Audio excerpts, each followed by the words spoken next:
your time in the anti-Islamic organization, was there a perception of Palestine imposed on you? I once was sitting with a friend of mine. Her father was one of the generals on our army base. We were talking about the simple fact, why don't we just go annihilate them, just bomb them to death? And his answer to her was, Do you think Israel will win? they realized that they are fighting for something that is not true. The problem with the American army and with most armies around the world is that they have no psychological or spiritual strength. They're afraid of the next generation growing up and coming back for revenge, like the generation that exists today. As a man to walk around carrying his children in a bag, pieces of his children in a bag. And this means that you do not have any psychological power over them. What's happening in the United States, turn on TikTok and see all these people, Quran circles of non-Muslims, people accepting Islam. This is a victory of Allah. Is the American army really powerful? Why is the American army fighting in Israel? What is promised to American soldiers? Honestly, truly, they have a military strength. They have weapons. They have training and ability. So in this way, yes, they are strong. The problem with the American army and with most armies around the world is that they have no psychological or spiritual strength. They have no base to stand upon. How many of the American soldiers, they come back and they've literally given back their awards, their medals, because they realized that they are fighting for something that is not true. They are taught something, they are given a sense of patriotism, but then they find out that no, you're not fighting for freedom. You're not fighting for democracy. In reality, you're fighting for the powerful to be more powerful, the wealthy to be wealthier, the greedy people who are in control, in command, to continue to have the wealth, the power, the status, etc., that they have. There is no strength. There is no moral base. There is no ethical foundation. There is nothing within the soldier to say that what I am doing is right. And as a result, they will come home with psychological problems, and many of them will end up killing themselves because they realize they killed for no reason. So that strength is only with those who believe in Allah and believe that what they're doing is for the sake of Allah. Do you think Israel will win? Allah has told us that there will be battles with the Jews, and that these battles, some of them we will win and some of them we will lose. I don't know which one this is, so I cannot answer that. There's a lot of protests going on in the United States. There's a lot of people that are pro-Palestine. There are people opening the Quran and reading the Quran and learning Islam. And this is a victory. This is a victory of Allah. I honestly believe those people who have suffered in Gaza, the ones who have died, if they want to come back to this earth, it's only to die again for the sake of Allah. They're happy where they are. They have reached their goal. The victory has already begun. What's happening in the United States, what's happening in Europe, what's happening around the world, turn on TikTok and see all these people, Quran circles of non-Muslims, people accepting Islam right and left. That is victory. It's not the victory that you and I may have conceived, but it is a victory. It is Allah opening the doors and the hearts of the people to worship Him. And to me, that is one of the greatest victories that we can have. How do you assess the lack of persecution, of disproportionate violence by soldiers in Palestine, even against babies? Somewhere, somehow, there has been agreement in the West. Go ahead, get rid of them. Get rid of them all. Let us have what we want or call our security. The Americans believe that Israel in the Middle East is a security. It is something that stops the Muslims. Gorbachev once said that nations do not die. You might try to destroy them. You might try to get rid of them. He said nations do not die. They survive and they remember. So why are you killing the babies? Because you want to make sure that they do not remember, that there's nobody left to fight back. I killed your father. I killed your mother. I'm going to have to kill you because you're going to grow up and you're going to try to come back for revenge. So they are afraid of this. They're afraid of the next generation growing up and coming back for revenge. Like the generation that exists today, they are the survivors. They have not forgotten, and they will continue to remember, and there will always be survivors, and there will always be people coming back to Allah. And this they will never be able to stop, no matter how much they try. What is the true face of the American-Israeli friendship? One part of it is completely economic.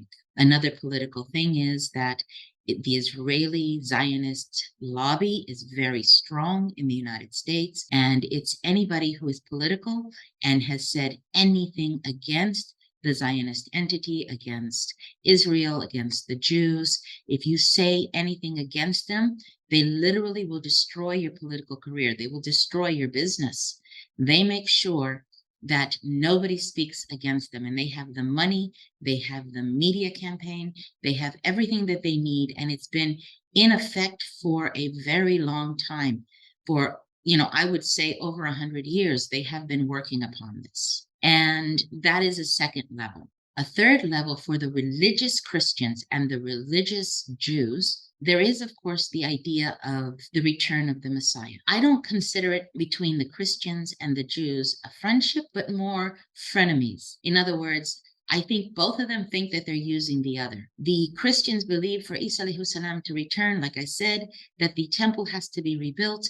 And this temple, where do they believe it is? Exactly where Aqsa is. So the Muslims are standing in the way. The second thing is the Jews, they believe that in order for their Messiah, who they don't believe has come, which we know is Isa alayhi salam, to come, they need to rebuild the temple. So the Christians think we will help them to rebuild the temple, then we will destroy it, then Isa alayhi salam will come. And we're talking about the very highly religious. And the Jews, they believe that the temple will be rebuilt and their Messiah will come, who again, as I said before, is Isa alayhi salam. So there's many different levels to this. Many of the people that created the entity of Israel, the Zionist entity, many of the people who created this were not religious Jews. They were atheists. They were secularists. They did not believe in the religious place. They wanted to make a place of a cultural Jew homeland, and they utilized the idea of religion. They utilized the religious people. They think that somehow they can force Allah to bring their Messiah. They can force the day of judgment to come to be. And this is, again, those who are religious. Those that are not religious, they want to rebuild what they consider to be the original land, their original holy land. And this is step one. And they will push out to Syria, Lebanon, Jordan, and parts of Saudi Arabia and incorporate them. And nobody is stopping them because there is a huge weakness within the Muslim Ummah. We are attached to the life. The Prophet ﷺ, he promised us that this was coming, that we would be attacked as if we were trotters at a meal. Why is the West afraid of Islam?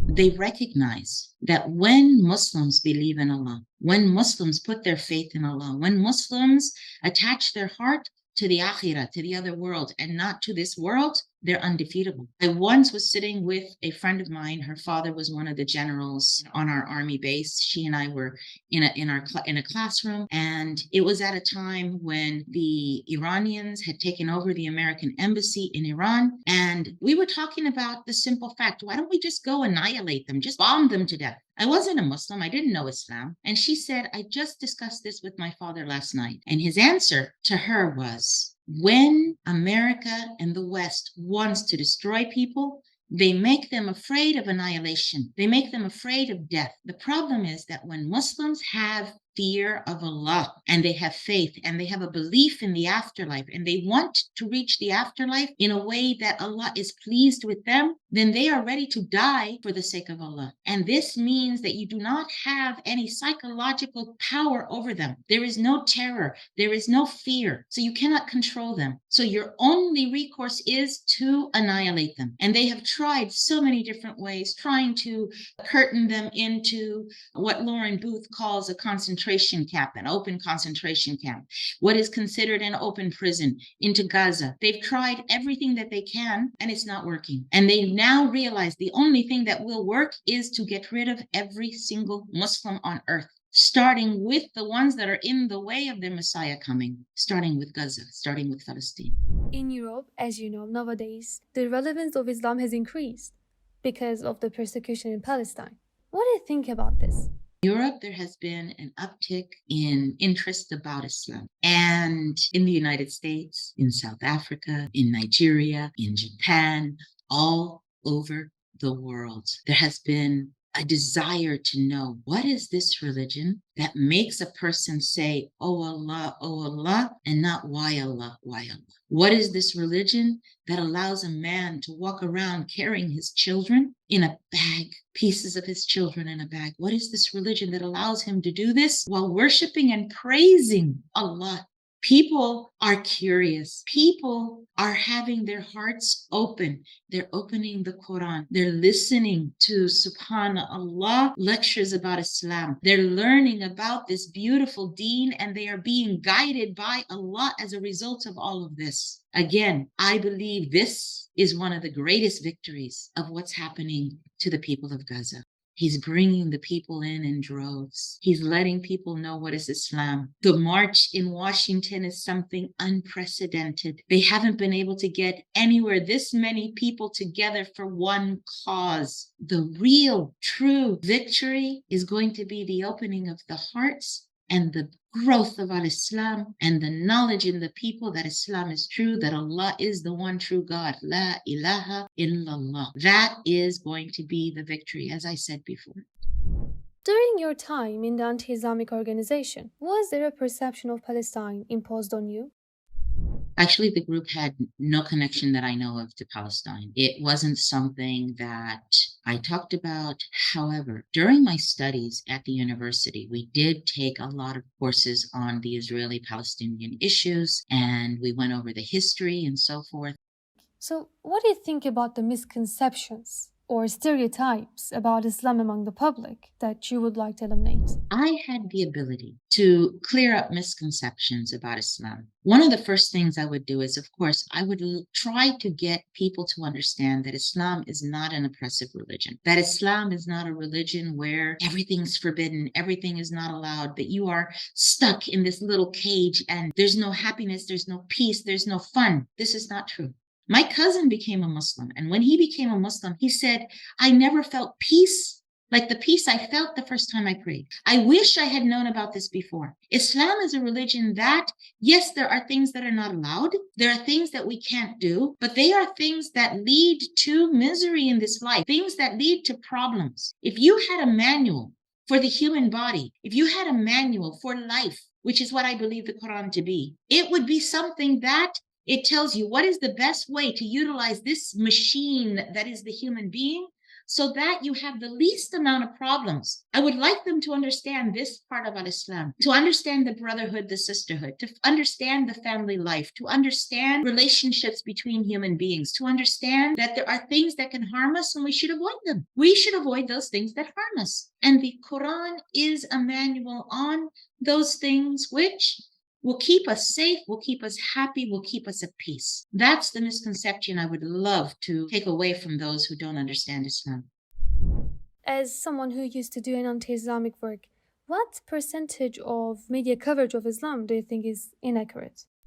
I would say at this point, it's 90% of standard media. The beautiful thing, so many people have been upset over, oh, social media, this is something that's going to harm everyone, is able to do anything because of the fact that we have this. We have phones. We have telephones that have cameras on them. We have videos. We have internet. We have every single way of showing the truth. They can no longer hide it. And this is why there is so much anti-Zionist propaganda out there, so much anti-Zionist people standing up and saying, no, this is wrong, because the media is saying one thing, but the internet is showing the reality.